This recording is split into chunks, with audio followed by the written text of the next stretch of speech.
So I'm going to walk you all through this. This is a 2008 GL450. Let me show you the fault codes that I had here for the check engine light. I ignored the intake because it will not set, it ain't going to set a check engine light. It'll set the fault. But fuel filter cap is not closed. Major leak in the purge system. That's a fault code, generic P0455. So I'm going to show you what I did for this one. I've already cleared the fault codes out of the system. I've unplugged that little purge, the vent solenoid. But I'm going to go into that control unit. No, that's not what I want. I want an active test.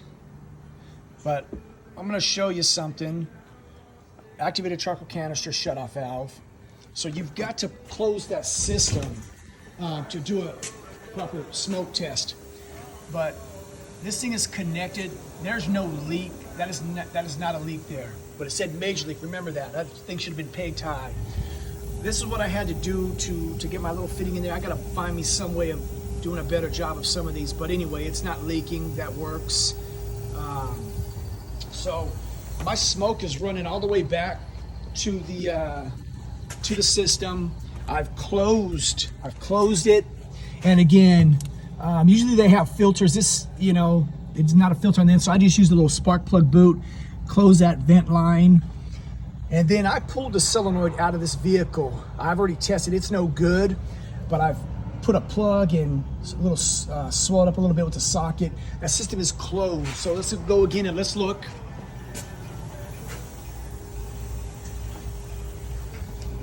Turn it back on. So there's where it's bouncing. Again, there is no leak here. So I've gone into this system. Now I'm gonna close that solenoid. So you see it's active. Take a look at my test light. So now I'm gonna shut it off. Off. Okay, my light is off. So these little Noid lights are awesome.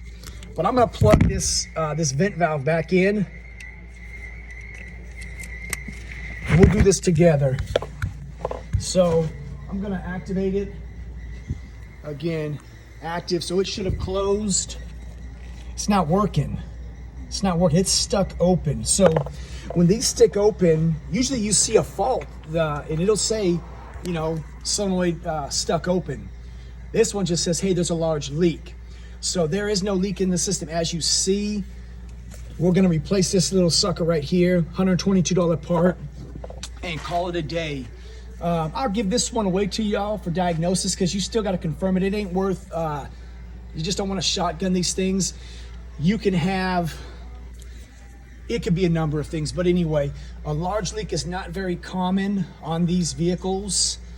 Usually it's a moderate leak, but a large leak with no leak found, this is what you can expect to find. There's going to be a part failure. So P0455, I hope that helps you out with your diagnosis. You've got to have the equipment. I charge for this diagnosis typically 2 hours to do diagnosis for an evaporative emissions issue, and I'm going to make that repair within those 2 hours. That's just not really fair. It's got to go back together. So you're going to pay 2 hours plus the part, and we'll get them down the road. But guys, don't give away the diagnosis. This damn machine cost me $5,400. I've got the factory tool. This one's quick and convenient. A lot easier to use than this entry machine. But you've got to charge. Get paid for what you know. Use that head of yours and your experience. Put it to good use and get paid. So we're gonna fix this one and put it down the road. Hope it helps y'all out. Like, subscribe, do it all. Thank you.